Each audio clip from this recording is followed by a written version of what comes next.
temas que nos ayuden a entender el tiempo en que estamos viviendo. Y pues quiero agradecer a todos los que están trabajando para que todo esto sea posible, tanto a Reda de Venir como a todos los técnicos, hermanos, también cantantes que nos acompañan, músicos. Ha sido una bendición, ¿verdad? La música se oye como celestial. Bendito sea Dios por eso, porque es importante preparar nuestro corazón a través de los cantos. Antes de iniciar el tema de hoy, yo quisiera hacer un pequeño repaso, y también antes de orar, para que cronológicamente nosotros podamos llegar al punto del tema que es necesario presentar esta noche. Ustedes recordarán que en el primer tema que este servidor presentó el día miércoles, nosotros enfocamos Mateo 28, ¿verdad? Y hablamos sobre la autoridad que dio Cristo para nosotros ir al mundo a ser discípulos con un mensaje específico autorizado. Y nosotros hicimos hincapié en que la orden o la misión es llevar el mensaje. Lógicamente, viene como resultado el bautismo de muchas personas, pero nunca sacrificar el mensaje por el bautismo. Siempre el mensaje es lo más importante y como resultado el Espíritu Santo llevará el mensaje de los oídos al corazón, como decía Lutero. Luego, el siguiente tema que presenté, hice mucho énfasis en cuanto a el nacimiento de Jesús que representaban las carpas alrededor del santuario. Cristo se hizo tabernáculo, Juan capítulo 1, verso 14, y habitó entre nosotros, y posteriormente hizo su entrada al lugar del altar, donde estaba el altar de sacrificio o los atrios, y estaba la fuente, y allí fue sacrificado, y murió por nosotros. Era un momento de juicio mundial, y Cristo aparece y dice: Padre, yo voy a pagar, y pagó haciendo un sacrificio perfecto. Inmediatamente, el siguiente tema que tuvimos, nosotros presentamos que Cristo descansó el sábado, resucitó el primer día de la semana, junto con él algunas primicias, y después de estar 40 días en la tierra, 50 días después de su resurrección, ascendió y una puerta fue abierta, que es la puerta del lugar santo. Y ahí entró y vimos cómo fue coronado de gloria y cómo recibió un libro, y vimos todos los símbolos del lugar santo, incluyendo la lámpara el candelabro de 7 lámparas a mano izquierda, mirándolo de frente. A la derecha estaba la mesa de los panes, 12 panes, y de frente estaba el incensario. Y vimos que todo tenía simbología, ¿ok? Esta noche yo quiero presentar un tema que les voy a hacer una pregunta. ¿Creen que este tema es actual? ¿Creen que es actual este tema? ¿Que estamos en días donde necesitamos mirarlo y comprenderlo bien? El tema de hoy tiene por título El juicio de los vivos, un tema importantísimo para todos los que estamos acá. Yo hago una pregunta: ¿cuántos de los presentes están vivos? Si hay alguien que está en alguna emergencia, no sé, bueno, el tío David es medio paramédico también, así que cualquier cosa lo puede resucitar. Pero el tema de hoy es interesante, importante. Por eso yo me voy a postrar de rodillas para pedirle al Señor que nos pueda dar la capacidad, primeramente a mí, para poder ser entendido, y segundo, ustedes, para guardarlo en el corazón y ponerlo en práctica, ¿ok? Me voy a arrodillar y vamos a orar. Los que quieran ponerse de pie, arrodillarse, cada quien es libre de inclinar su rostro y hablemos con el Señor.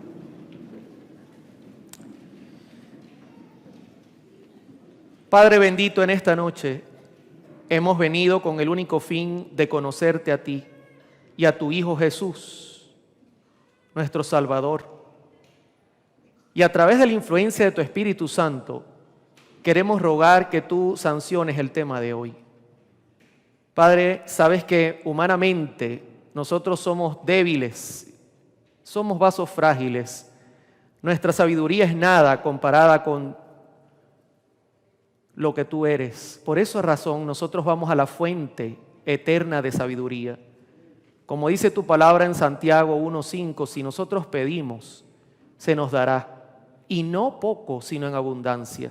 Y rogamos que ese cumplimiento pueda ocurrir hoy, que nos des sabiduría, capacidad de conocer, de guardar en el corazón, de presentarlo a otros y sobre todas las cosas, de santificarnos. Gracias por tu palabra, porque tu palabra es verdad. Lo hacemos todos en los únicos méritos a los cuales podemos apelar. Y ese único mérito lo tiene nuestro Señor Jesucristo. En su nombre hacemos todo esta noche. Amén. Muy bien. Recuerdan que nosotros hemos hablado sobre el santuario. Cristo nació simbólicamente alrededor del santuario. Es una forma simbólica de presentarlo. Luego que inició su ministerio, se encaminaba a entrar al atrio y llegar hasta el altar de sacrificio para ser sacrificado. Y fue sacrificado el día que la profecía lo marcaba. Inmediatamente su camino fue hacia adelante y la primera puerta que consiguió fue la puerta del lugar santo. Nosotros vimos que el capítulo 4 y 5 de Apocalipsis habla sobre ese momento y vimos que Hechos capítulo número 2 y Hebreos capítulo 1 y 2, entre otros libros, hablan sobre lo que hizo Cristo al ascender. Por ejemplo, en 1 Juan 2:1, en el contexto, no lo voy a poner, dice que abogado tenemos para con el Padre si hemos pecado, a Jesucristo el justo. Y Él es la propiciación de nuestros pecados. O sea, teníamos alguien que abogaba por nosotros y comenzó a hacer una obra de intermedio entre Dios y el hombre. Pero hoy necesitamos avanzar a la siguiente puerta del tabernáculo, porque en realidad el tabernáculo de reunión era este el tabernáculo, estos eran los atrios, este era el lugar específicamente, y de hecho, cuando la Biblia habla del santuario a nivel puntual, está hablando del lugar santísimo. Casi siempre, al hablar del santuario, por ejemplo, cuando Pablo escribe Hebreos y dice que Cristo subió al santuario no hecho de manos, está hablando específicamente muchas veces del lugar santísimo porque es el lugar más santo. Ahora, yo quiero que miren algunas comparaciones que son interesantes.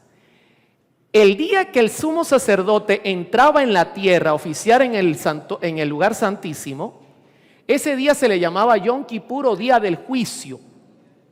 ¿Ok? El día del juicio o la expiación, otro nombre. Y me llama la atención que la séptima iglesia que representa el tiempo que vivimos se llama o se titula o se llama la Odisea, que significa iglesia en tiempo de juicio o el juicio del pueblo. Fíjense cómo concuerda perfectamente, ¿no? Ahora, eso lo pueden hallar en Levítico 16 y Apocalipsis capítulo 3. Ahora, además, el día de la expiación se le llamaba el sábado de los sábados. Así se le llamaba.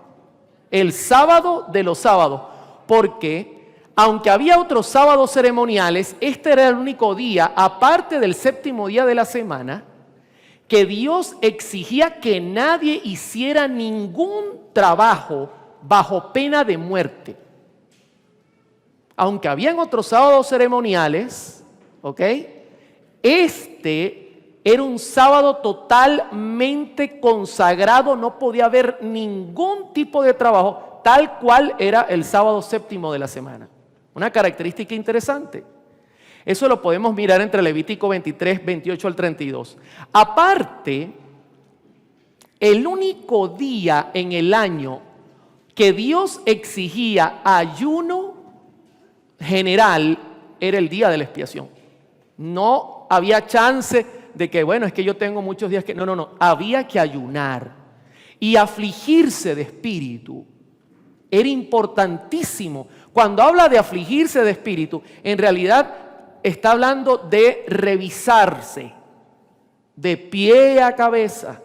¿Cómo está mi vida espiritual con Dios? Por eso el ayuno era importante, porque la única manera de tener una conexión directa con Dios es que tú pares de comer para que tu mente esté libre de la digestión y de tantas cosas y tu mente pueda recibir la influencia poderosa del Espíritu Santo. Ahora, aparte de eso, como lo presenta Levítico 23, 27 y Hechos 27, 29, el sumo sacerdote ese día se vestía con ropas blancas. Él usaba varios uniformes, pero ese día tenía un uniforme especial y era todo de blanco. ¿Por qué? Porque era un símbolo de que el carácter tenía que estar sin mancha, como lo presenta Levítico 16, 4. Un punto importante, vestido de blanco. Y no solo una vez, muchas veces entraba y tenía que salir, bañarse y volverse a colocar una túnica de lino blanco, todo vestido de blanco.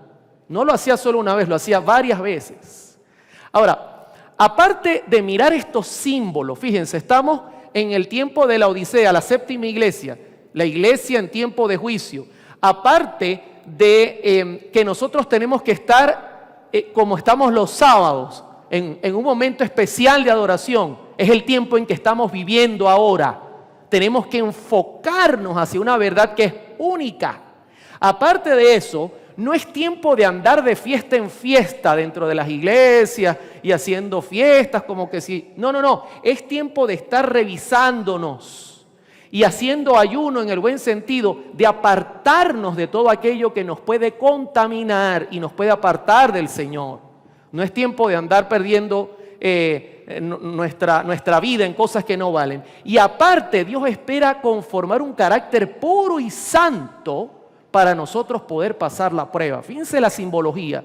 Ahora, el sumo sacerdote, dice Eclesiastés 16:8, echaba suertes a Aarón sobre los dos machos cabríos, una suerte por Jehová y otra suerte por Azazel.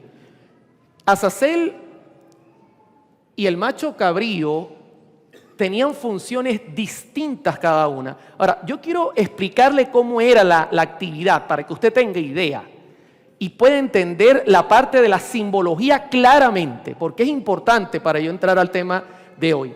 El sumo sacerdote vestido de blanco, mientras todo el pueblo estaba afuera en ayuno y aflicción, revisándose a sí mismo y orando todo el tiempo, todo el pueblo, el sumo sacerdote, acompañado por algunos sacerdotes que le ayudaban, entraban hasta este lugar. Y llegaba el sumo sacerdote aquí, a la puerta del tabernáculo, aquí justamente, y llegaba con los dos animales, y echaba suerte sobre los dos, y una caía para Jehová y el otro era Azazel. ¿Ok? Una vez que echaba suerte y uno caía para Jehová y el otro era para Azazel, entonces él entraba, primeramente sacrificaba al que era para Jehová, tomaba su sangre, entraba entonces solo hasta acá, llegaba al lugar donde estaba el velo del lugar santo y el santísimo, portaba con él un altar de incienso. Por eso muchos se confunden al leer en Hebreos que en el lugar santísimo también había un altar de incienso. No, él lo metía ese día, lo portaba y lo colocaba delante del arca, llevando 2 puños de incienso, con el carbón encendido, echaba allí el incienso y hacía una nube que separaba la presencia, la chequina de Dios que estaba sobre el arca del pacto de la vista inclusive del sacerdote, del sumo sacerdote, para que no muriera. O sea, saque la cuenta que Dios le dijo a Moisés: dile a tu hermano Aarón que no en todo tiempo entre al lugar santísimo para que no muera. Porque la presencia de Dios, la Shequina, estaba todo el tiempo allí. La sierva del Señor dice que eran como rayos de luz que penetraban todo y que iluminaban, que era una cosa impresionante, que salían por encima. Y con todo, cuando él entraba y abría la cortina, colocaba un altar de incienso, echaba allí el incienso y el humo quedaba total, echando humo todo el tiempo. Así que él no tenía una visión directa de lo que estaba detrás. Y entonces tomaba la sangre que había sido colocada en una vasija y 7 veces rociaba hacia el oriente del propiciatorio, que era la tapa, porque siempre hacia el oriente es donde Dios tiene su ciudad. Y entonces él hacía expiación primero por él y su familia para poder expiar por el pueblo.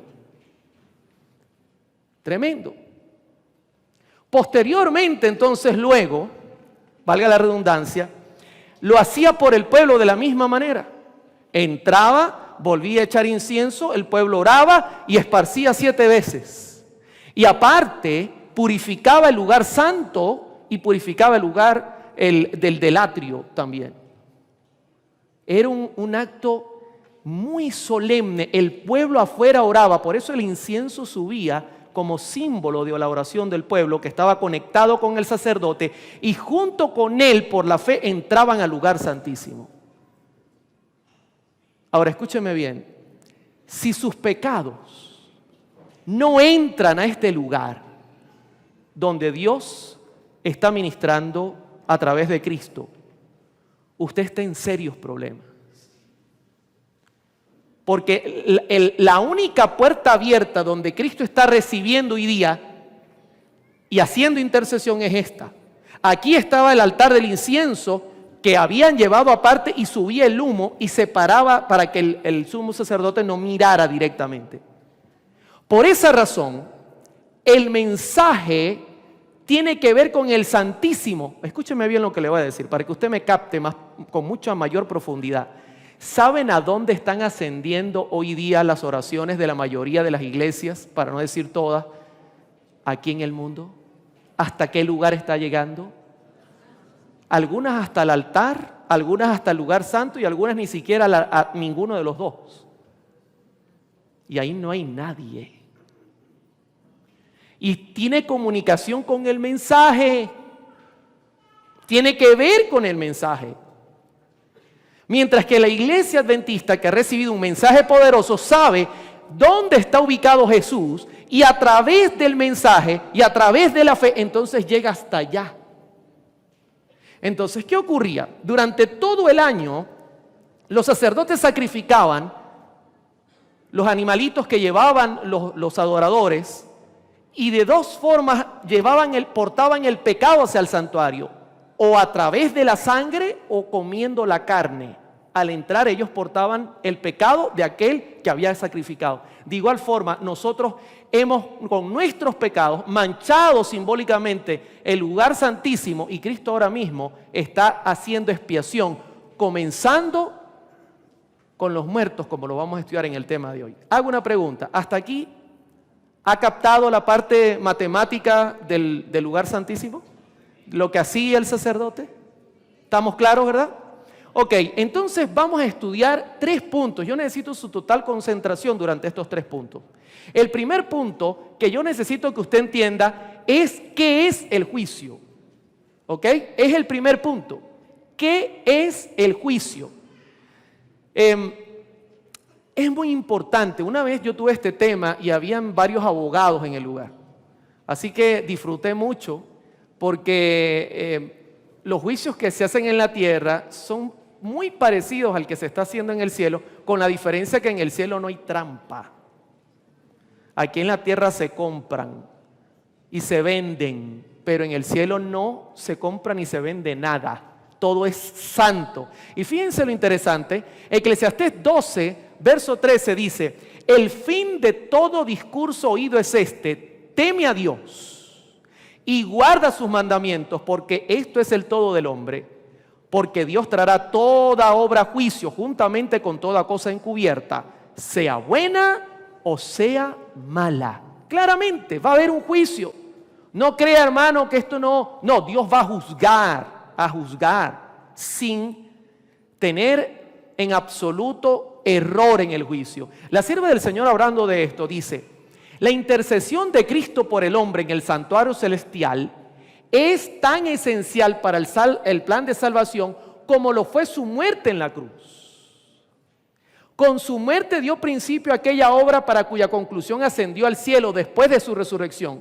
Escuche esto: por la fe debemos entrar velo adentro, donde entró por nosotros como precursor Jesús. Conflicto de los Siglos, página 479.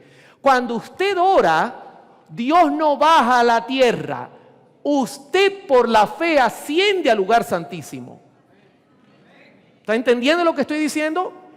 Por la fe, cuando usted se arrodilla, asciende al lugar santísimo y Cristo escucha su oración. Tremendo, tremendo. Ahora, yo hago una pregunta. ¿Por quién comienza el juicio? Una vez estaba estudiando con un grupo de hermanos bautistas y ellos me dijeron, la iglesia no va a ser juzgada. Yo dije, ¿cómo? La iglesia no va a ser juzgada. Y yo le dije, ¿cómo que no va a ser juzgada? Eso no es bíblico. En 1 de Pedro, capítulo 4, verso 17 dice, porque es tiempo de que el juicio comience ¿por dónde? Por la casa de Dios. Y si primero comienza por nosotros, ¿cuál será el fin de aquellos que no obedecen el evangelio de Dios? ¿Sabe? Este pasaje, Pedro esconde una advertencia. Porque Pedro dice, si Dios va a juzgar con lupa a su iglesia, ¿qué quedará de aquellos que no han aceptado el plan de salvación? Va a ser tremendo, va a ser tremendo. Pero tenemos un problema que necesitamos resolver. En la iglesia de Dios, en el 2017, hay dos clases de personas. Están los vivos y están los muertos. Ahora, yo pregunto, de estos dos grupos, ¿por dónde comienza el juicio? Ya sabemos que por la casa de Dios, pero ¿por dónde? ¿De los vivos o los muertos? Yo sé que ustedes conocen bastante del tema. Dice Hebreos 9:27, y de la manera que está establecido por los hombres, que mueran una sola vez y después de esto, el juicio. Hermano, escúcheme bien, jóvenes que están presentes, esto es serio. Yo le pregunto a usted, ¿quién me puede garantizar que usted mañana esté vivo? ¿Alguien puede decir, hermano Oliver, yo mañana voy a estar vivo? ¿Alguien lo puede hacer? No, no lo puede hacer. Yo estaba dándole estudios, o mejor dicho, estaba llegando a la iglesia, un joven que se había enamorado de una muchacha de la iglesia. Yo lo conocía de muchos años y me dijo, Oliver, yo quiero recibir estudios, quiero prepararme, pero tengo un problema, soy dueño de un bar. Y yo le dije, mira, tenemos que estudiar la Biblia, tienes que prepararte y luego bautizarte. Bueno, ok, pero es que, oye, me tengo lucha, no es fácil. Iba y venía. Un día fue a la iglesia en la mañana y me dijo, Oliver, yo quisiera prepararme, pero tengo la lucha. No tomaba la decisión ni siquiera de comenzar los estudios. Y cuando salí de la iglesia y estoy parado ahí en el semáforo yendo a mi casa, volteo y veo una moto y le digo, ¿y ahora andas en moto? Y me dice, sí. Lo que pasa es que vendí el carro, el lunes me dan otro y ando con esta moto mientras tanto. En la mañana siguiente, el primer mensaje que me llegó es que a la 1 de la mañana, mientras estaba en una fiesta, salió con la moto y una camioneta le pasó por encima. Fue la última vez que lo miré, el día del semáforo, un sábado al mediodía. Hermano, el juicio comienza por los muertos. Por eso esto es tan urgente, porque hoy vivimos, mañana no sabemos, ¿ok? Fíjense que la profecía, inclusive en Apocalipsis 11, describe el momento en que comenzó este juicio. Y lo voy a presentar en varias formas. Apocalipsis 11:15 dice, el séptimo ángel, ¿cuál ángel? El séptimo tocó la trompeta. Ahora, déjenme parar un momentico. ¿Saben que el libro de Apocalipsis está escrito en orden a las fiestas judías? Las fiestas judías, la Pascua, los panes sin levadura, las primicias, el Pentecostés, la fiesta de las trompetas, la fiesta del juicio o expiación y los tabernáculos. Y note, el séptimo ángel tocó la trompeta y hubo grandes voces en el cielo que decían, los reinos del mundo han venido a ser de nuestro Señor y de su Cristo, y Él reinará por los siglos de los siglos. Y los 24 ancianos que estaban sentados delante de Dios en sus tronos, se postraron sobre sus rostros y adoraron a Dios, diciendo, te damos gracias, Señor, Dios Todopoderoso, el que eres, el que eras y el que has de venir, porque has tomado tu gran poder y has reinado. Verso 18, se airaron las naciones, y tu ira ha venido, ¿y qué dice? y el tiempo de juzgar a los muertos y dar el galardón a tus siervos los profetas, a los santos, a los que temen tu nombre, a los pequeños y a los grandes, y destruir a los que destruyen la tierra. Qué interesante que Cristo toma su reino y comienza justo paralelo con el juicio. ¿Sabe por qué? Porque el reino de Jesús somos nosotros. Porque ¿de qué sirve un territorio sin gente? ¿A quién usted va a reinar? Entonces, al comenzar a Jesús a escoger a su pueblo, a decir, este se salva, ya está armando su reino. Y comenzó el juicio, séptima trompeta, y adivinen ¿qué ocurre? Se abre una puerta. Dice, y el templo, cuando usted escuche, y el templo siempre es el Santísimo. De Dios fue abierto, pregunto, ¿y antes estaba como entonces? Lógico. Y el arca de su pacto se veía en el templo. Hubo relámpagos, voces, truenos, un terremoto y grande granizo. Pregunto, ¿la séptima trompeta está conectada con el juicio de los muertos? ¿Está conectada con el lugar santísimo? Sí. Ahora, yo no estoy hablando de fecha por ahora, pero ahora le voy a decir cuándo comenzó, utilizando una cronología bíblica. Pero en todo juicio hay un código procesal penal. Yo no sé si lo llaman así aquí en el Lima, Perú. Código procesal penal, que es el que juzga en los hechos para ver si tú quebrantaste la ley o quebraste la ley. Y yo pregunto, ¿cuál creen ustedes que será el código en el cielo? Una vez le pregunté eso a un amigo y me dijo, el catecismo. Yo le dije, si tú esperas que Jesús abra el catecismo, ya estás perdido, le dije. De hecho, intenté ir al museo no sé el nombre completo, pero es de la Inquisición. Y me dijeron, tiene como 5 meses cerrado. Más o menos, me dijeron algo así. Yo dije, ¿y cuándo lo abren? ¿Esta semana lo abren para verlo? No lo van a abrir por un buen tiempo. Y dije, bueno, debe ser como viene el Papa, no quieren que recuerden esos días. Porque ahora la cara es amor. Y dice la sierva del Señor que cuando la cara es amor es el momento más peligroso. Ahora, ¿cuál será el código? Santiago 2 dice, porque el que dijo no cometerás adulterio, también ha dicho no matarás. Ahora bien, si no cometes adulterio pero matas, ya te has hecho transgresor de la ley. Así hablad y así haced, como lo que habéis de ser juzgados. ¿Por qué ley? ¿Y qué ley está citando Santiago? Los 10 mandamientos. Hermano, en el cielo, no digamos en el cielo, cuando tú estés delante de Jesús algún día y tengas que darle cuenta, tú no vas a poder decir, Señor, un momentico, espérate allí. Yo tenía el catecismo, y en el catecismo no dice, no te harás imágenes. No, yo nunca lo vi. Y tampoco dice acuérdate del sábado, dice acuérdate de las fiestas, santificarás las fiestas. Y Jesús va a decir, disculpa, ¿qué capítulo de la Biblia me dijiste?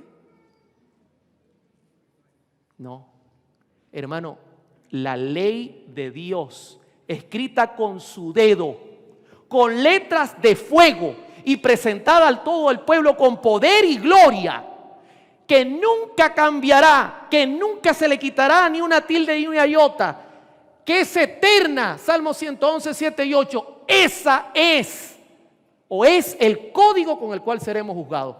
Nadie tiene autoridad para cambiarlo, ni papas, ni iglesias, ni gobiernos, nadie lo tiene. Cualquiera que vaya contra eso se arruina completamente. ¿Está entendiendo lo que estoy diciendo? ¿Hasta aquí cómo vamos? ¿Estamos bien? ¿Por dónde comienza el juicio? ¿Por los impíos? ¿Por la casa de Dios? ¿Los vivos o los muertos? Muy bien. ¿Y qué código procesal penal va a usar Dios? Los 10 mandamientos. De hecho, la Biblia es una extensión de los 10 mandamientos, y los 10 mandamientos es una extensión del amor de Dios. O sea que Dios nos va a juzgar por la ley del amor, los 10 mandamientos. Ahora, pregunto, ¿en un juicio se llevan registros? Sí. Nadie puede ir a un juicio sin haber registros. Tiene que haber registros obligatoriamente. Tiene que haber un expediente como tal. Y yo quiero que noten que la escritura es clara. Hay varios registros. Voy a comenzar con el primero. Malaquías 3:16. Entonces, los que temían a Jehová hablaron cada uno a su compañero, y Jehová escuchó y oyó, y fue escrito en libro de memoria delante de él para los que temen a Jehová y para los que piensan en su nombre. Escuche lo que le voy a decir. Dios tiene un libro donde anota todo lo bueno que usted hace. Amén. Una vez me decía una hermana, yo en mi casa me siento bien, no necesito ir a la iglesia. En la casa aprendo, en la casa canto, en la casa oro, no necesito ir a la iglesia. Y yo le dije, pero hay gente que sí necesita de usted en la iglesia. Oye, hermano, tienes razón. Porque, mis hermanos, no es fe y solo fe. La fe se muestra a través de las obras, dice el apóstol Pablo. ¿Estamos claros? La sierva del Señor dice que la fe es la mano derecha del remo y las obras la izquierda. Si usted quiere ir adelante, ¿a cuál de las dos le va a dar?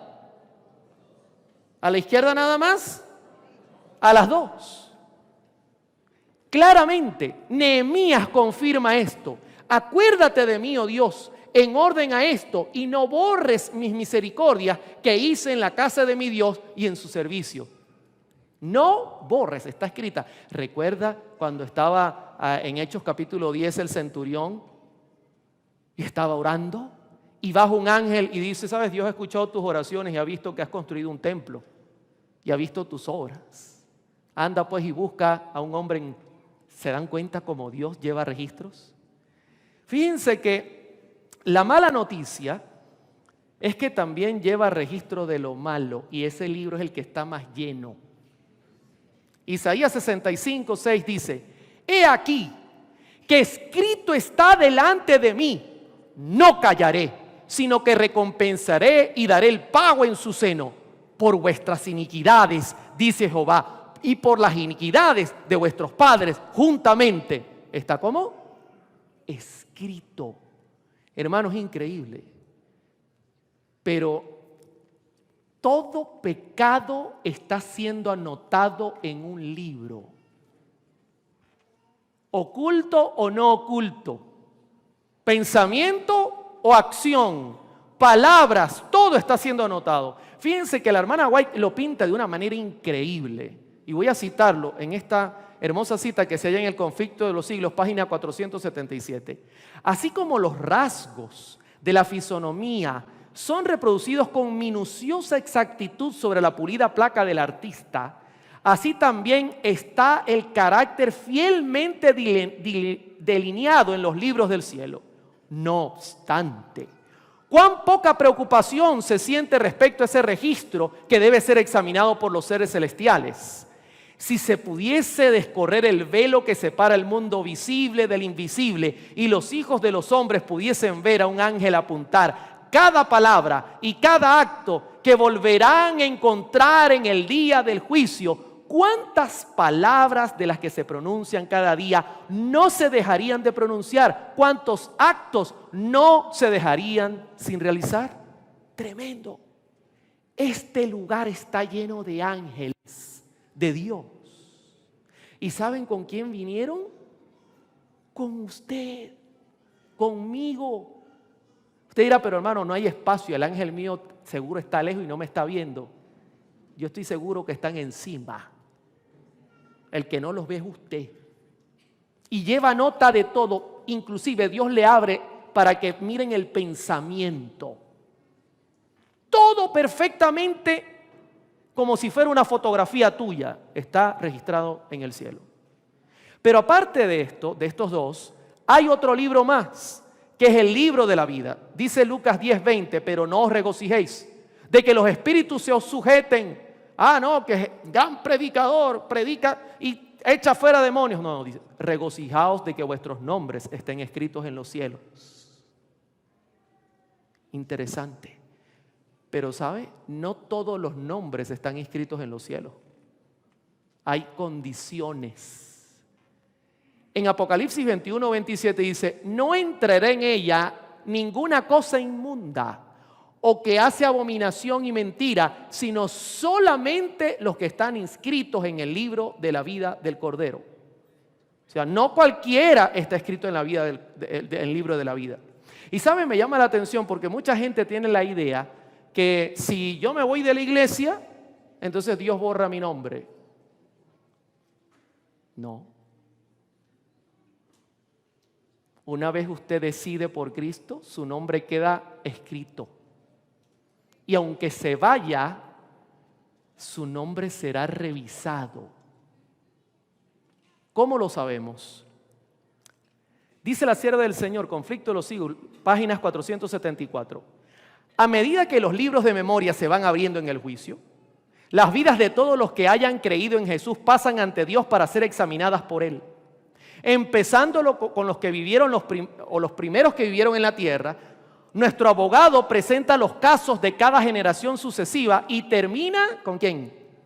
No se olvide que ese es el tema de hoy. Solo estoy llegando hasta ahí, pero tengo que comenzar por los otros. Cada nombre es mencionado, cada caso cuidadosamente investigado. Yo no creo que sean libros. Yo creo que es una tecnología superior a DVD o cualquier tipo de... Eso deben ser algo así como con touch y moviéndolo así Los Ángeles y dándole fechas y todo. Dice, habrá hombres que serán aceptados o nombres que serán aceptados y que dice, y otros rechazados.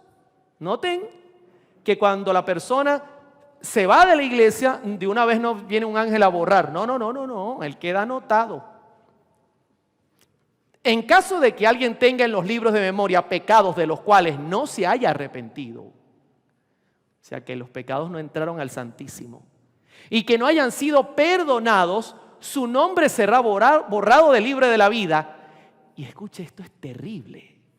Y la mención de sus buenas obras será borrada de los registros de Dios.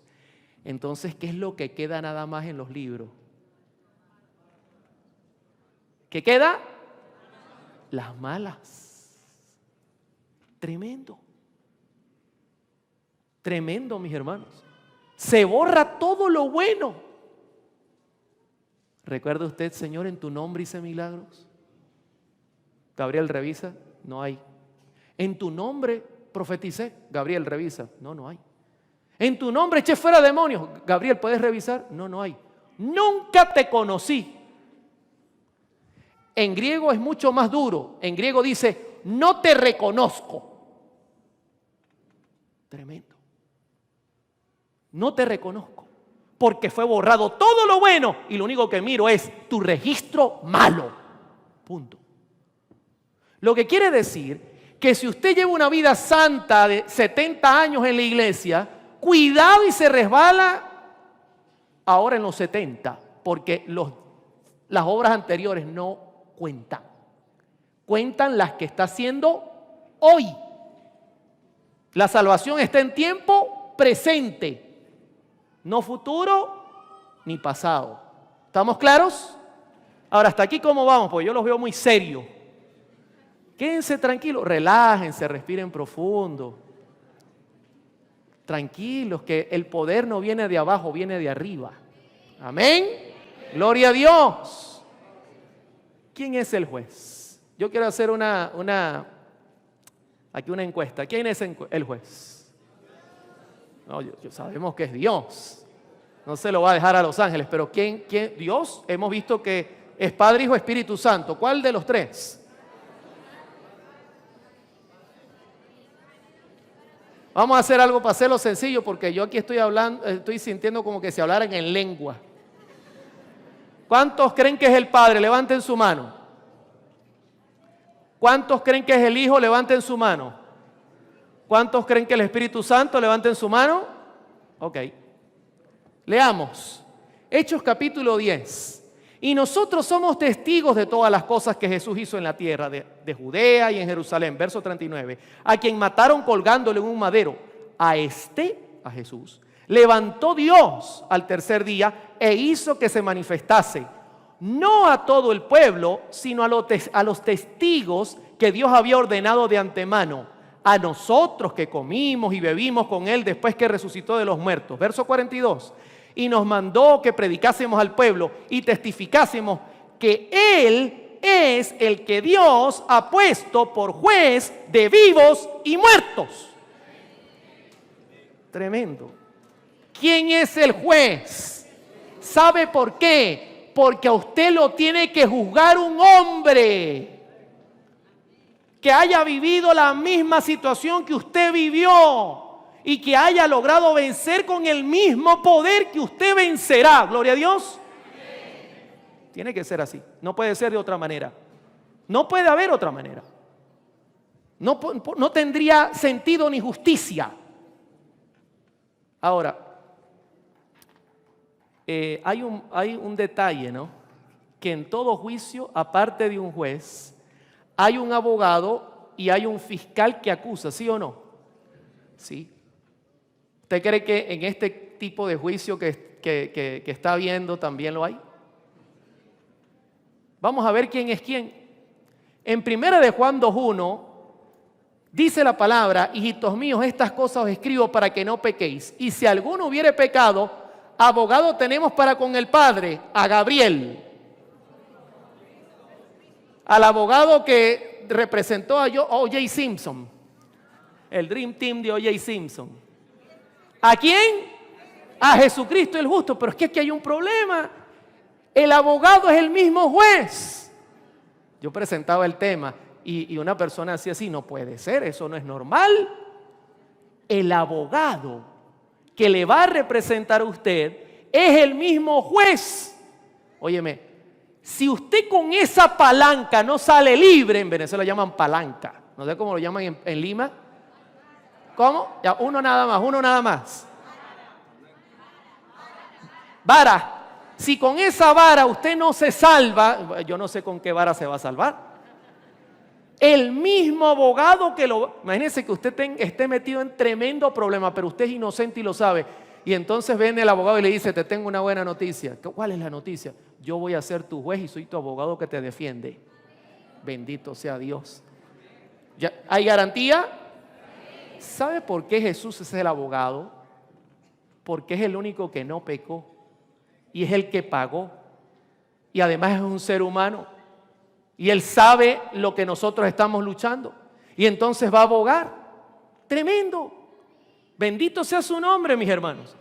Pero la Escritura señala que hay un ser odioso que no merece ni ser nombrado en esta sala por lo miserable que es. En Apocalipsis 12:10 dice: entonces oí una gran voz del cielo que decía: ahora ha venido la salvación, el poder y el reino de nuestro Dios y la autoridad de su Cristo, porque ha sido lanzado fuera el fiscal acusador de nuestros hermanos, el que los acusaba y nos sigue acusando delante de nuestro Dios día y noche. Tremendo. Tremendo. ¿Sabe qué? Satanás no puede estar y subir al cielo. Cuando se oyó esa voz que fue lanzado, fue el momento en que Cristo fue crucificado en la cronología de Apocalipsis capítulo 12. En ese momento el universo entendió que Satanás era falso. Y quedó claro, y Dios le dijo: quedas cuarentenado a la tierra. Ahora, déjeme decirle, Él no puede acusar en el cielo, pero ¿cómo nos acusa en la mente?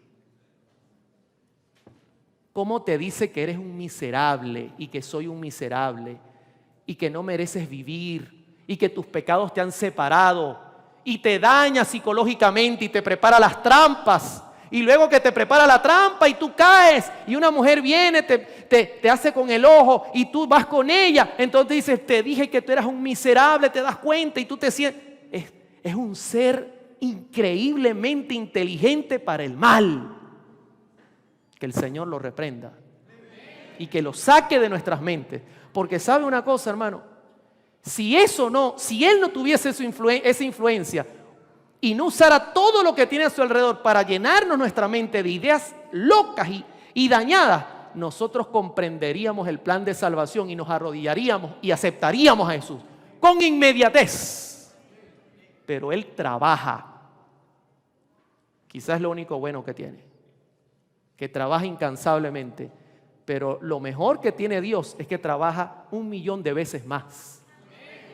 Ahora, hasta aquí estamos bien porque tenemos ya un código, hemos entendido que es el juicio, sabemos que comienza por el pueblo de Dios, por los muertos, hemos entendido que hay registros, que hay libros con obras buenas, que hay libros con obras malas, que hay un libro de la vida. Hemos entendido que hay un juez que es Jesucristo, el abogado es Jesucristo, y Satanás y sus ángeles están acusando constantemente al pueblo de Dios. Pero en todo juicio se necesitan ¿qué? Claro que sí. Si no, no. Ahora, en Daniel 7:10 dice la Escritura, un río de fuego procedía y salía delante de él. Millares de millares le servían, millones asistían delante de él. El juez se sentó y los libros fueron abiertos. ¿Quiénes son los testigos? Los ángeles. Testigos confiables. Llevan un registro confiable. ¿Recuerda usted en Apocalipsis capítulo 4? Los seres vivientes tenían muchos ojos. ¿Recuerda? ¿Sabe que la omnipresencia, omnisapiencia de Dios está conectada con sus poderosos ángeles? Ellos son testigos y llevan registro de todo. Tremendo. Tremendo. ¿Recuerdan al centurión? Le dijo, Señor, yo tengo hombres a mi cargo, como tú. Da la orden y mi siervo será sano. El hombre entendía el ministerio de los ángeles. Y dice la sierva del Señor que ordenando Cristo, un santo ángel sanó al siervo. Tremendo, tremendo. Ahora, ya estamos claros en cuanto al juicio. Yo creo que no queda duda cómo se está ejecutando, ¿sí o no? ¿Es algo totalmente santo y perfecto? Sí, pero ¿cuándo comenzó? Necesitamos ubicarnos en la historia y hay muchas maneras de hacerlo, pero le voy a decir algo antes de avanzar con esto. Escúchame. Hermanos que vienen de Venezuela, que están acá, compatriotas, amigos míos, hermanos que vienen de Lima y que vienen de otros lugares del mundo, que nos ven por Bolivia, escúcheme, esto es importante lo que voy a decir. La única iglesia en todo el planeta Tierra que posee 7 billones de habitantes, la única iglesia que enseña esta doctrina se llama la Iglesia Adventista del Séptimo Día. No hay otra. No hay otra. Puede darle la vuelta a todas. Usted puede visitarlas todas. Ninguna, ni siquiera los judíos mesiánicos que creen en la ley, que creen en el Shabbat, ninguna tiene esta verdad tan poderosa en sus manos. Usted debe entender esto. Esto es importante. La única que logró descubrir y abrir el librito y entender todo esto fue la Iglesia Adventista. ¿Cuándo inicia el juicio?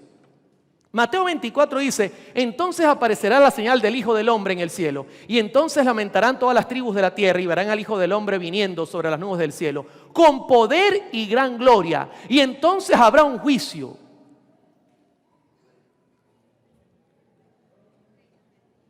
Un hermano me decía, cuando yo vea a Jesús venir me arrodillo para pedir perdón. Dice la Escritura, y enviará a sus ángeles con gran voz de trompeta y juntará a sus escogidos. ¿Ya el juicio habrá pasado para ese momento? ¿Sí o no? Sí. ¿Y entonces cuándo comenzó?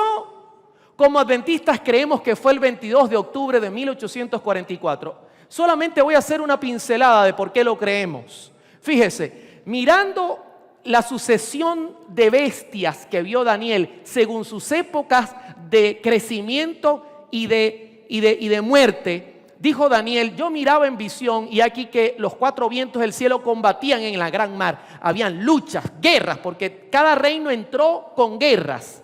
Y 4 bestias grandes, diferentes, subían del mar. Y luego él añade, la primera como león, ¿quién era esa? Babilonia. Dice, del 605 al 539 antes de Cristo. Y yo seguía mirando y fueron arrancadas. Y explica cómo la bestia como apareció y también como subió, y luego nombra una segunda y dice, y aquí otra segunda bestia semejante a un oso, el cual se alzaba más de un costado que del otro, los medos y los persas, 539 al 331 antes de Cristo, y de igual manera este reino cayó. Y luego Daniel continúa y dice, después de esto miré aquí otra semejante a un leopardo. ¿Quién era el leopardo? Grecia, con un poderoso general muy estratega, Alejandro Magno. Y fíjense que nos vamos acercando al nacimiento de Jesús.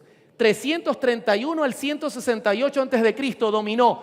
Si este hombre no muere, a los 30 y algo años, este hombre hubiese conquistado, era una cosa tremenda, conquistó todo lo conocido. De hecho, nosotros estamos helenizados completamente. La mayoría de nuestras palabras son griegas en el español y tiene mucha ascendencia la cultura griega, pero también cayó, dice la Escritura. Y luego la profecía decía, vi otra bestia terrible, espantosa, de gran manera, fuerte, con dientes grandes de hierro.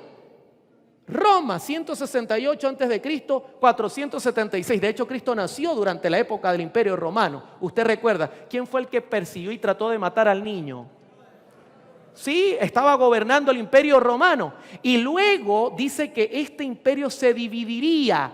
Justo en el año 476 en adelante comenzó a haber una división donde contemplaba los cuernos y otro cuerno pequeño salió, y esto ocurrió en el año 538, cuando entonces el Imperio Romano se une con la iglesia y se vuelve así, Iglesia Católica Mundial, apostólica por los apóstoles, pero no romana, y esta se volvió romana, tanto que su idioma es el latín, tanto que heredaron todas estas cosas. Y yo fui a ver los museos y vi todo en latín y vi los soles y vi todo.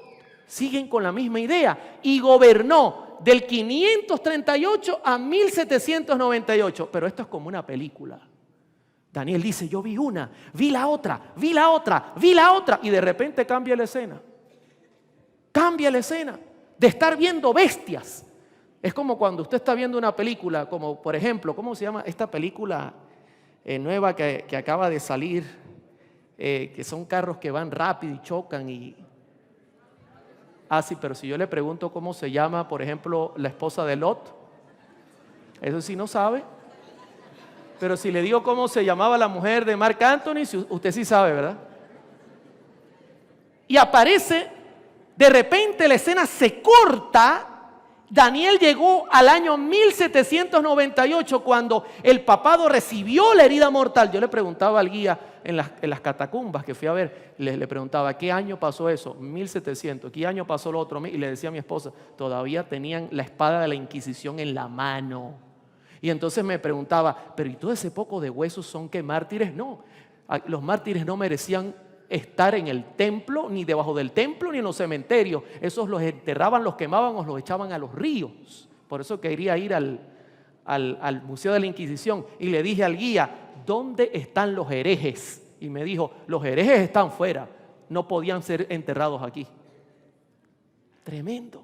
1260 años de espada. Y de repente Daniel, ¡pum!, un cambio. Y dice, estuve mirando. Note que hay una secuencia. Inmediatamente que cierra con la última bestia y dice, y fueron puestos tronos y se sentó un anciano de días cuyo vestido era blanco como la nieve y el pelo de su cabeza como lana limpia. Su trono llama de fuego, las ruedas como fuego ardiente. Pregunto, ¿quién es ese? ¿Recuerdan el tema anterior? El Padre. Un río de fuego procedía y salía delante de él. Millares de millares le servían. Millones de millones asistían delante de él. El juez se sentó y los libros fueron abiertos. Interesante. Usted dirá, pero usted acaba de decir que el juez es Jesús. El problema es que cuando usted sigue leyendo, dice, y entonces vio un hijo de hombre que venía hacia el que estaba sentado en el trono y se le fue entregado, dice. O sea que cronológicamente, según la historia, ¿cuándo debería haber comenzado el juicio? ¿Después de 1800? ¿Sí o no? Sí. Y nosotros sabemos por nuestra teología y por las 2300 tardes y mañanas que la fecha cronológica dio el 22 de octubre de 1844. Solo la iglesia adventista ha entendido esto. ¿Estamos claros? Ahora, el tiempo se me terminó. Pero como buen venezolano, donde yo voy manda el pueblo. Y a ustedes no les da pena reírse de compatriota, ¿verdad? Es una falta de respeto.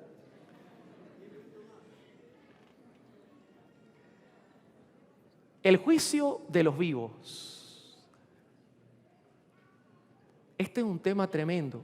Recuerdan que ayer les conté que el proceso del sellamiento ya ha comenzado. Quiero decirle que estoy diciendo cosas correctas porque los que han muerto en Cristo murieron sellados, ¿sí o no? Y ahora los que van a estar vivos cuando Cristo venga comenzaron a dar características de ser o no ser sellados.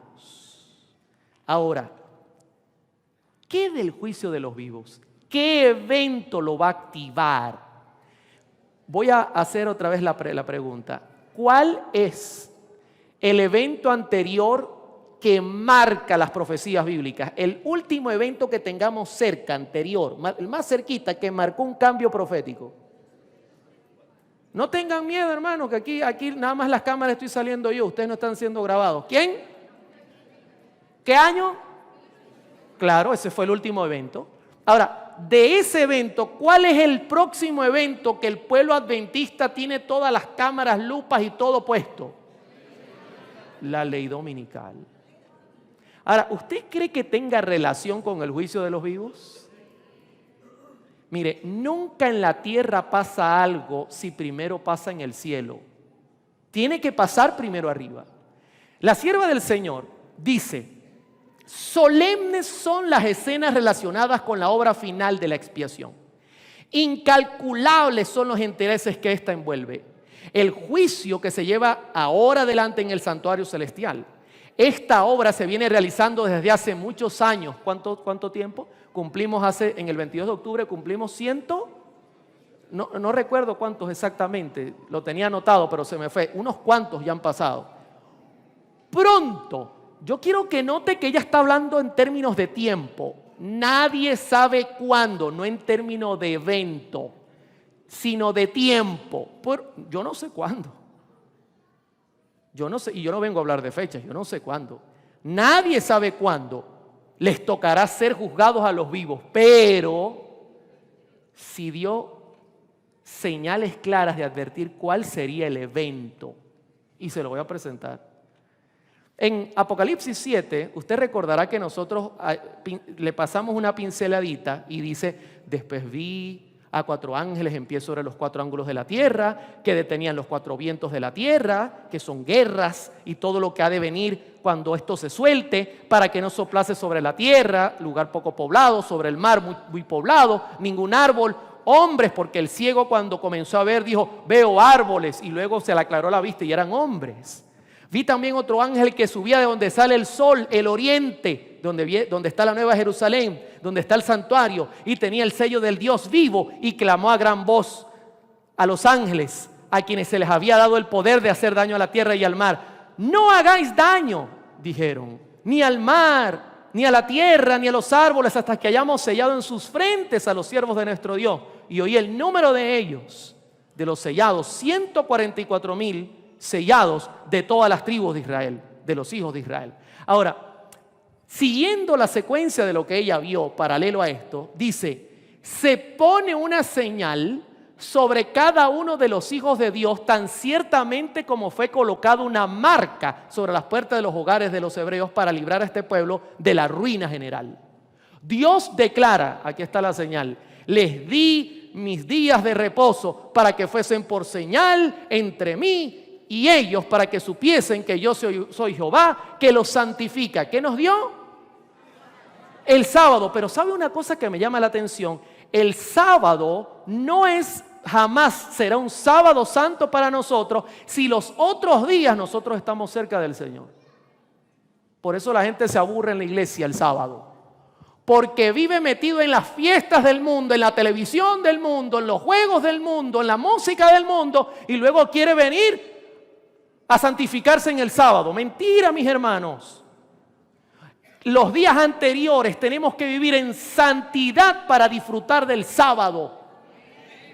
Todos los días. Y entonces me dice, no, pero ¿qué es una marca que le ponen a uno en la frente, un chip que le van a poner en el dedo? Tanto cuento que ha inventado el diablo. Dice Apocalipsis 13, y se le permitió infundir aliento a la imagen de la bestia, para que la imagen hablase e hiciera matar a todo al que no la adorase. La escritura es clara, hermanos. La adoración tiene que ver con la marca de Satanás. Y lo que indica cómo nosotros debemos vivir es la ley de Dios. Y el sábado específicamente es como la fiesta de Dios, porque usted anhela, ha pasado una semana con Dios y ahora anhela pasar todo el día. Y Él hace la contraparte y hacía que todos, pequeños, grandes, ricos, pobres, libres, esclavos, se le pusiese una marca en la mano derecha o en la frente. Todos, por eso el Papa viene a visitar Perú y por eso está en gira, porque están armando su plan de que todos se rindan a sus pies según sus ordenanzas y no según la Biblia. Tremendo. Y la sierva del Señor añade, pero nadie sufrirá de la ira de Dios antes de ser bautizado, antes de ser anotado en los libros de la iglesia, antes que la verdad haya sido presentada a su espíritu y a su conciencia y que la haya rechazado. Mire, usted está leyendo esto, pero no lo está digiriendo. ¿Sabe por qué? Déjeme decirle por qué. Esto es una sentencia contra nosotros los adventistas. Este pequeño párrafo. Voy a leerlo otra vez para que usted lo vea bien. Pero nadie sufrirá la ira de Dios. ¿Por dónde comienza el juicio? Te pregunto, ¿en los vivos hay dos grupos? ¿Quiénes son? No, yo lo voy a presentar así. Los que conocen la verdad y los que no la conocen. Porque yo he conocido gente mala que cuando conoce la verdad se pasa para el bando bueno. Pero no han tenido oportunidad. Y entonces dice, nadie sufrirá la ira de Dios antes que la verdad haya sido presentada a su espíritu y a su conciencia y que la haya rechazado. Yo hago una pregunta y quiero que sean sinceros conmigo. Hoy día, la verdad de este tiempo que estoy predicando hoy, que prediqué ayer, que predicó el pastor Jeremiah, que predicó el pastor David, ¿se está presentando? Sí y no. Porque no podemos generalizar. Sí y no. No se está presentando como debería presentarse en muchos lugares. No, mis hermanos. Se los digo porque vengo recorriendo muchos lugares y hay muchos adventistas, 10 años en la iglesia y no han leído un libro de la sierva del Señor, no tienen idea del concepto adventista, son evangélicos.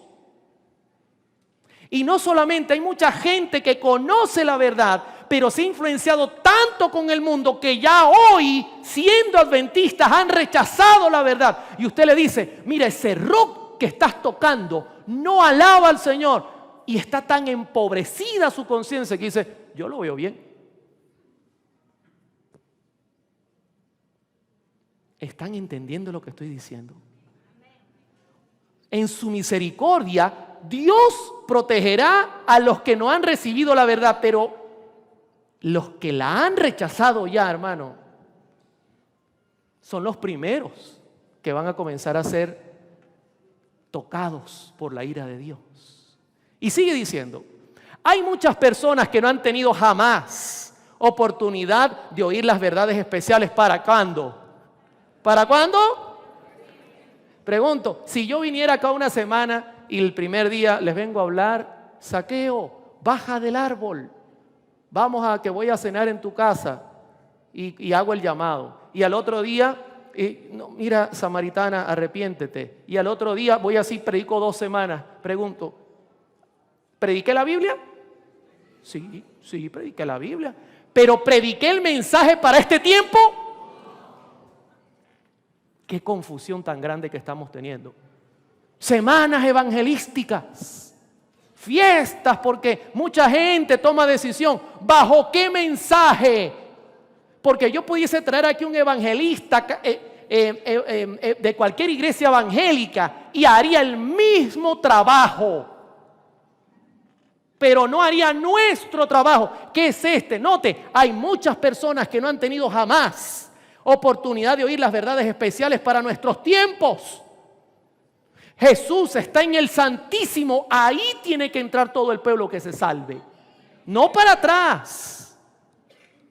No música romántica tomando el lugar de la Biblia. ¿Sabe por qué la música hoy día en muchas de nuestras iglesias es romántica, es rockera? Porque el fuego lo produce la Escritura. Los dos discípulos iban camino a Emaús y el Señor le habla de la Escritura, y cuando levanta las manos y ora, desaparece y dice, era Jesús. ¿No ardía nuestros corazones cuando nos abría las Escrituras?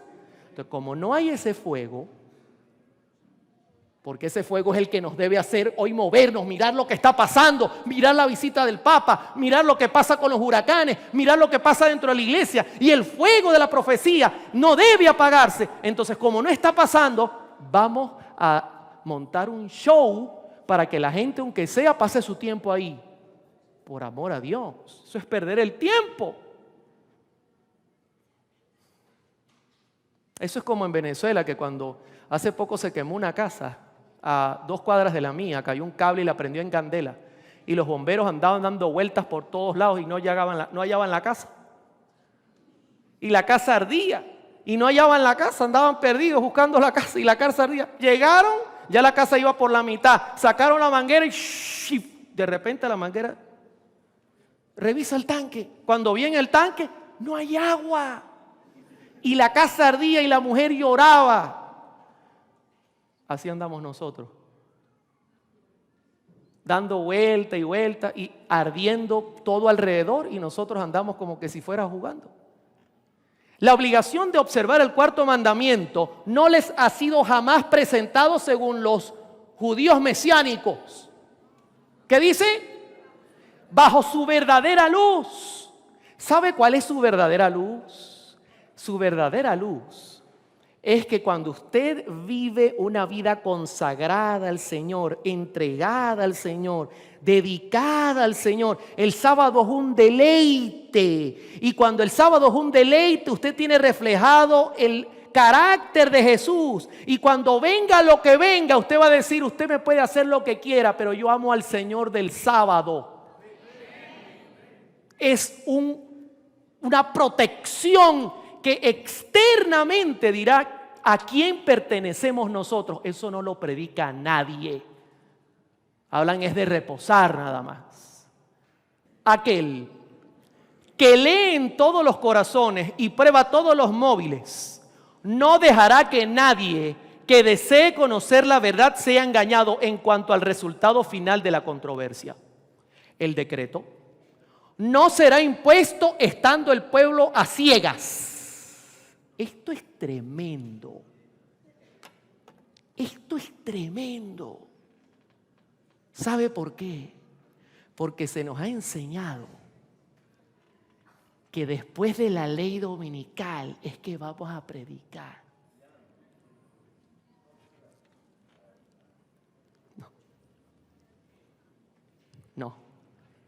No se equivoque.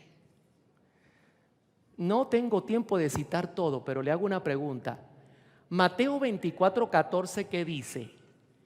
Para los estudiosos de la Biblia con buena memoria, que todavía no tienen Alzheimer, a mí a veces me da.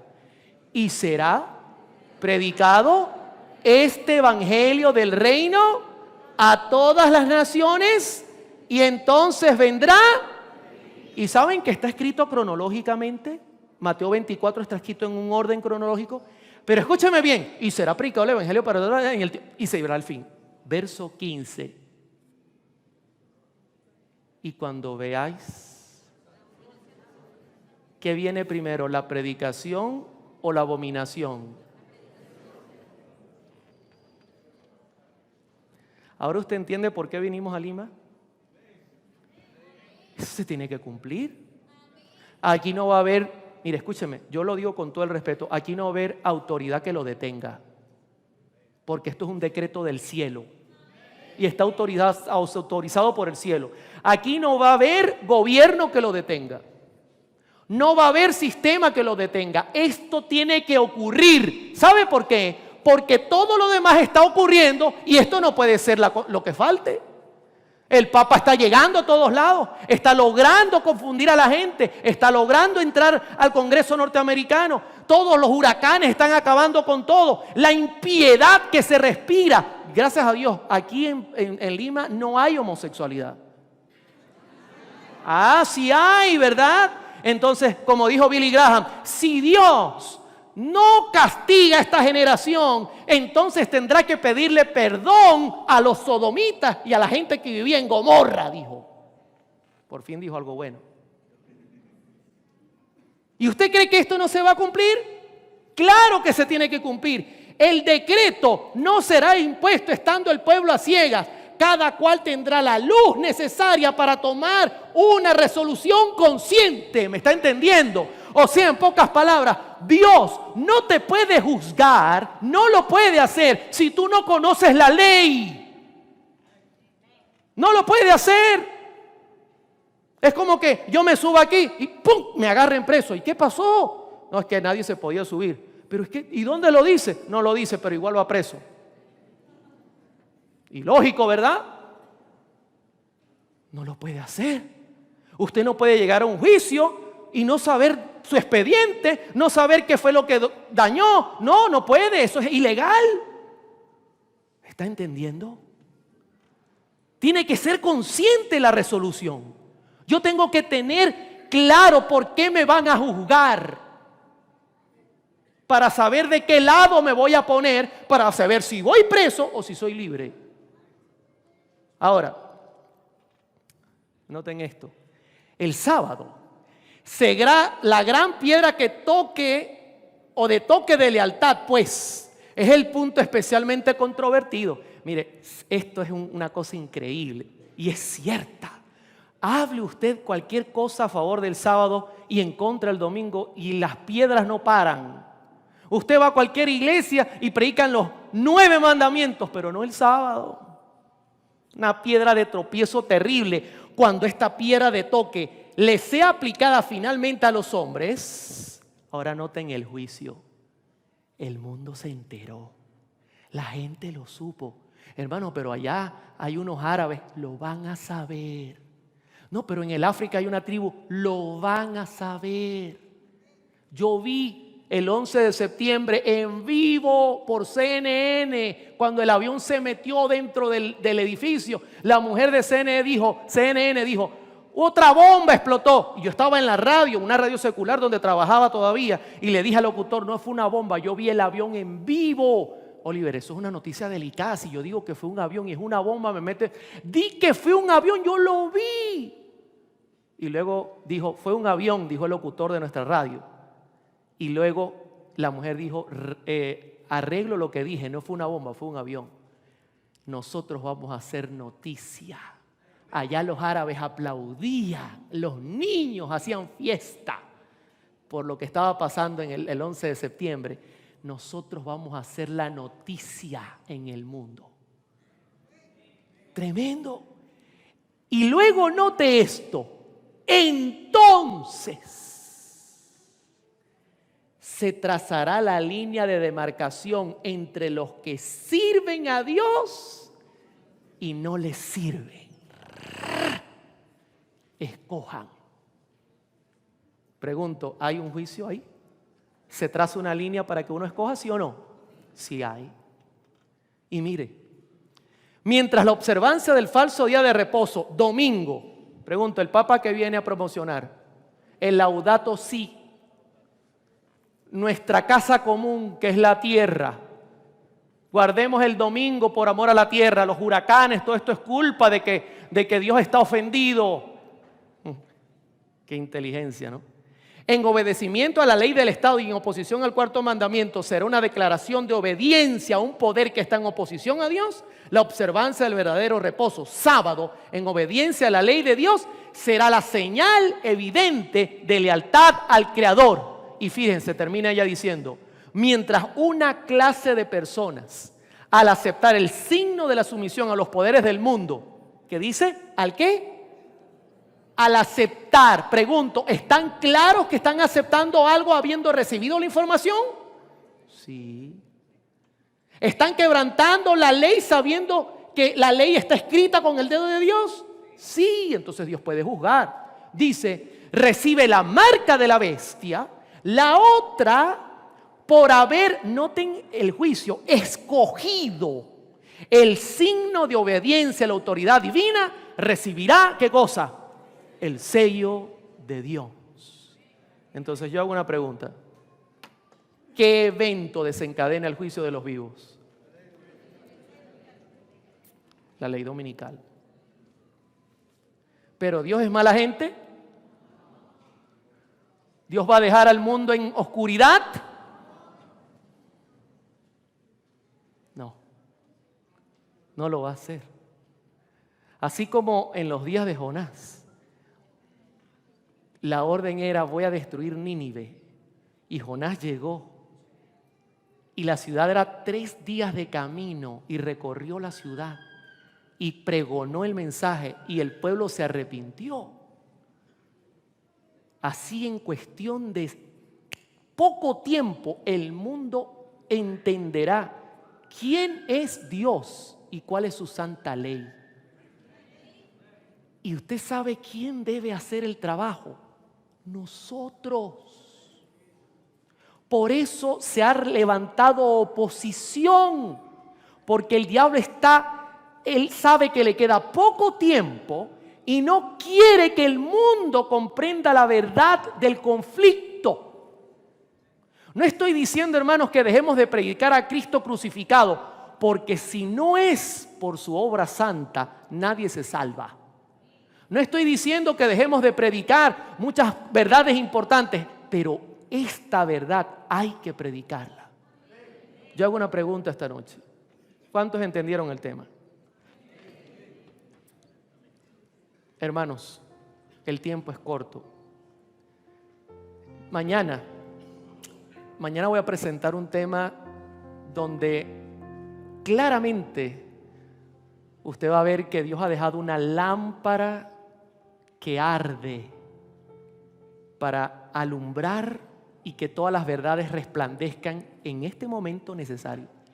No se lo pierda. Pero por amor a Dios, escúcheme, viene una tormenta peor que María, que arrasó con Puerto Rico.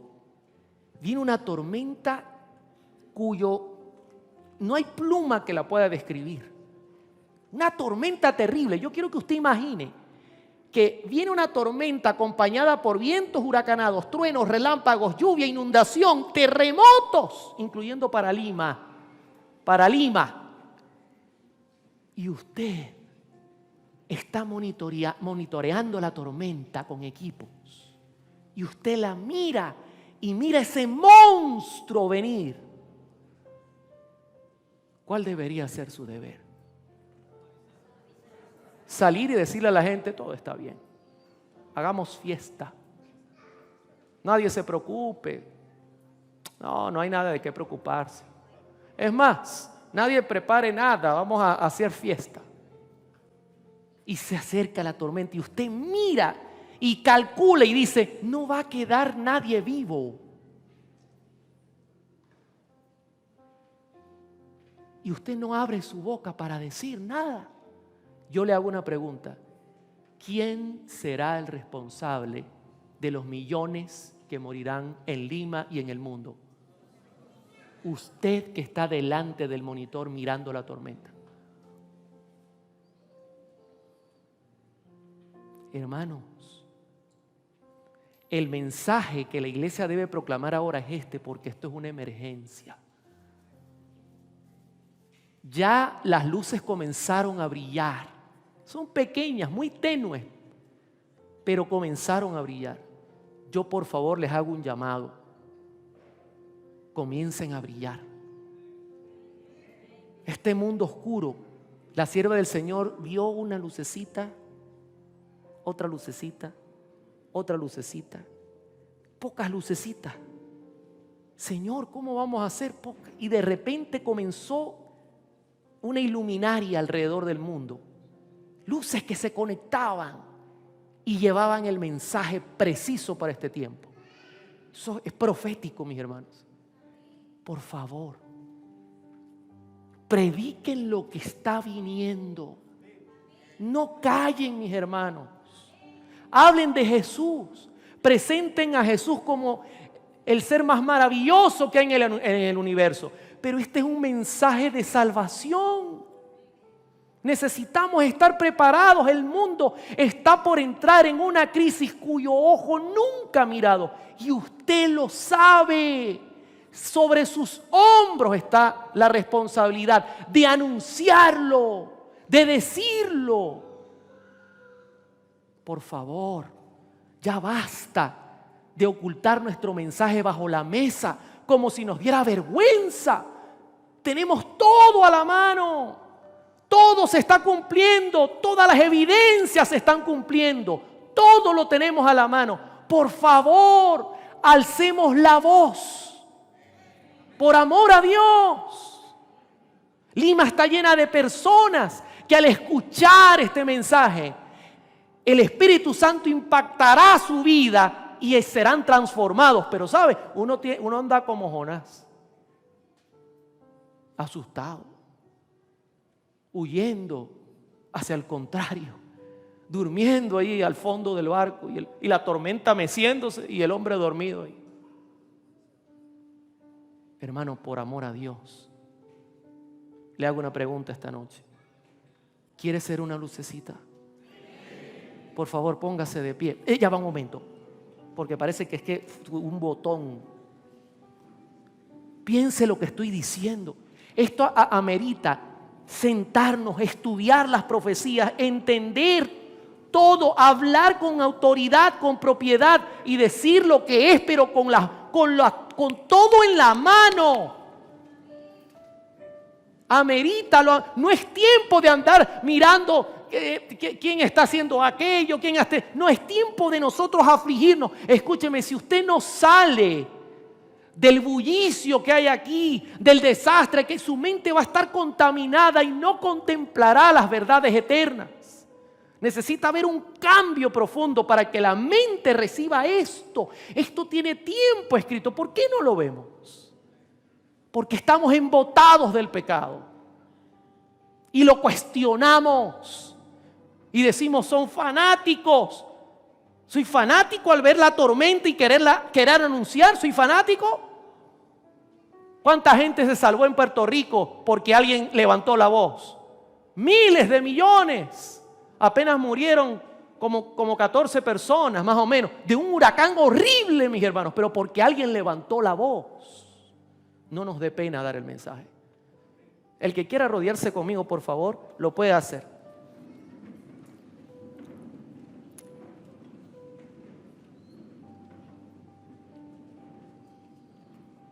Padre bendito que estás en el cielo, gracias te damos por la obra de Cristo en el santuario celestial, porque ahora mismo la puerta del Santísimo está abierta y toda esta congregación junto con este servidor, al igual que todos los que nos miran por las redes sociales, por Facebook, por televisión, por radio, todos estamos subiendo a ese lugar. Nos estamos elevando a la presencia de Jesús. Ahí está, delante del arca. Él no necesita, Señor, un velo, no necesita, porque Él es Dios, santo, perfecto, un sumo sacerdote eterno. Y está haciendo su mediación, Señor. Está haciendo su juicio por aquellos que ya murieron. Padre, no sabemos cuándo, pero el juicio de los vivos está cerca. Lo único que sabemos es que el mundo no puede ser juzgado en desconocimiento. Necesita conocer. Lo necesita. Por favor, ayúdanos a hacer lucecitas que brillen una en tantos lugares y el mundo se pueda preparar porque viene una tormenta. muy dura, la más terrible que jamás se haya visto en la historia de la humanidad. Y solo el que reciba el mensaje correcto y tome la decisión de aceptarlo será salvo. ¡Qué responsabilidad! Nosotros ni siquiera sabemos por qué nosotros, Señor, que somos tan débiles, tan frágiles, pero lo sabemos ya y la responsabilidad es muy grande. Te ruego, Dios, por toda nuestra iglesia en el mundo, nuestros pastores, nuestros ungidos, administradores, todos aquellos sobre quienes pesa una tremenda responsabilidad.